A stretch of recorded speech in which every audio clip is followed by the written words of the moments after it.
come from Bir Lahai and was settled in the Negev. Isaac went out in the evening to walk in the field, and looking up, he saw camels coming. And Rebecca looked up, and when she saw Isaac, she slipped quickly from the camel and said to the servants, "Who is the man over there walking in the field to meet us?" The servant said, "It is my master."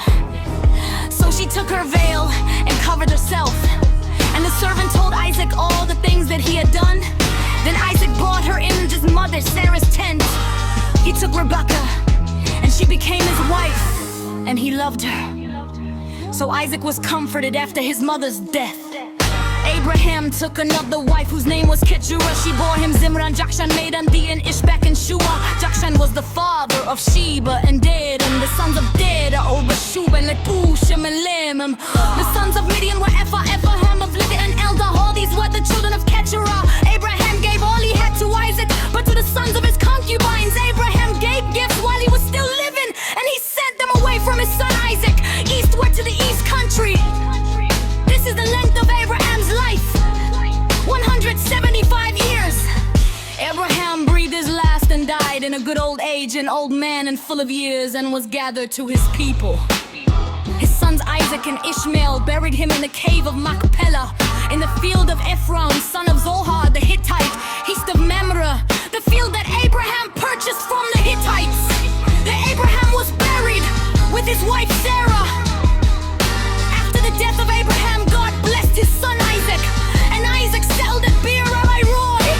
These are the descendants of Ishmael, Abraham's son, whom Hagar the Egyptian, Sarah's slave girl, bore to Abraham. These are the names of the sons of Ishmael, named in the order of their birth. Abraham, the firstborn of Ishmael, at Bela, at Beel, Mitzah, Mishma, Duma, Masa, Hada, Tema, Jetura, Pesha, Kadema.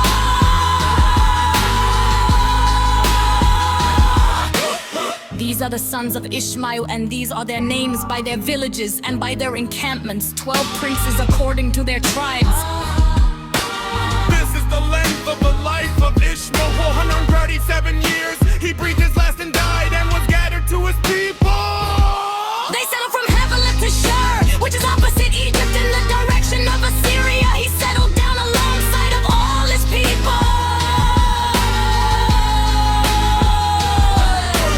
These are the descendants of Isaac, Abraham's son. Abraham was the father of Isaac, and Isaac was 40 years old when he married Rebekah, daughter of Bethuel, the Aramean of Paddan Aram, sister of Laban the Aramean. Isaac prayed to the Lord for his wife, because she was barren, and the Lord granted his prayer, and his wife, Rebekah, conceived. The children struggled together within her, and she said, "If it is to be this way, why do I live?" So she went to inquire of the Lord, and the Lord said to her, "Two nations are in your womb, and two peoples born of you shall be divided. The one shall be stronger than the other. The elder shall serve the younger." When her time to give birth was at hand, there were twins in her womb. The first came out red, all his body like a hairy mantle. So they named him Esau. Afterward his brother came out with his hand gripping Esau's feet. So who's named Jacob? Isaac was 60 years old when she bore them. When the boys grew up, Esau was a skillful hunter, a man of the field, while Jacob was a quiet man, living in tents. I just loved Esau because he was fond of game, but Rebekah loved Jacob. Once when Jacob was cooking a stew, Esau came in from the field and he was famished. Esau said to Jacob, "Let me eat some of that red stuff, for I am famished." Therefore he was called Edom. Jacob said, "First sell me your birthright." Esau said, "I am about to die. Of what use is a birthright to me?" Jacob said, "Swear to me first."